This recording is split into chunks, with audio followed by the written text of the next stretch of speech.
یہ وہ شخص تھا کہ جو کربلا کے اندر امام حسین کے سامنے مخالف فوج کا کمانڈر بن کے آیا تھا. عمر بن سعد اس کا نام.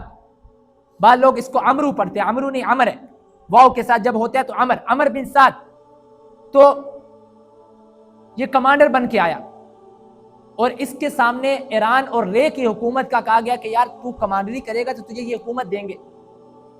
یہ نکلا حکومت کے شوق میں. میرے بھائیوں، یہ مرتبہ، یہ پیسہ، یہ ٹھان بان، یہ حکومتیں، اللہ تعالیٰ ان کی لذت سے بچائے، اللہ تعالیٰ ان کے عذاب سے ہمیں بچائے. یہ جب لگ جاتی ہے نا تو انسان حق کو حق نہیں دیکھتا، سچ کو سچ نہیں دیکھتا اور اپنے دین کو، ایمان کو قربان کرتا چلا جاتا ہے.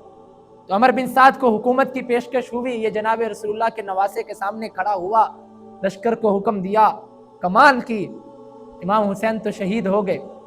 پھر اس کا نمبر آیا 5 سال کے بعد. مختار سقفی آیا تو ڈھونڈا ایک ایک کر، کوئی اس کو بھی ڈھونڈا تو اس نے جلدی سے بندے دوڑائے کہ میری سفارش کی جائے. تو مختار سقفی بھی بڑا تیز تھا، اس نے سفارش والے کو کہا ٹھیک ہے معاف کر دیا، اور معاف بھی بڑے ہیلے سے کیا. اس نے بڑی شرطیں لگائی معاف کرنے کی.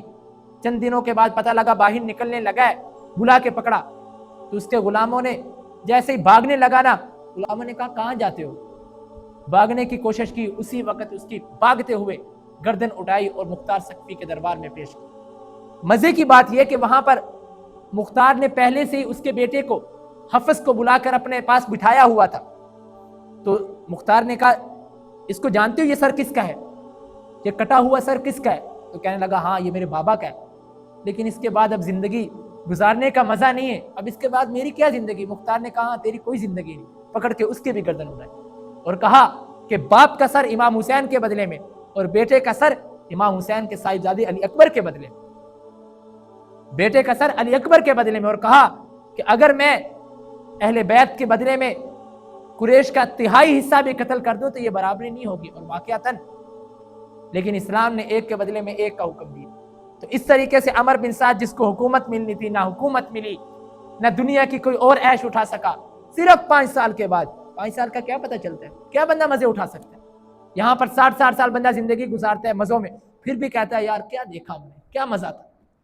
تو ایسے لوگوں کا تو بالکل مزہ نہیں جو جناب رسول اللہ کے گھر والوں سے دشمنی کرے، جو جناب رسول اللہ کے پسندیدہ سے، جسے اللہ کے نبی نے کہا حسین منی و انا من حسین، حسین مجھ سے ہے میں حسین سے، جو ایسے اسے دشمنی کرے گا اس کو کہاں اس کو چین نصیب ہوگا؟ نہ دنیا میں نہ اس کو آخرت میں چین نصیب. اسی طرح مزید ایسے خوبصورت اسلامی بیانات سننے کے لیے ہمارے سوشل میڈیا پلیٹ فارم جمعہ کی آواز کو فالو کریں.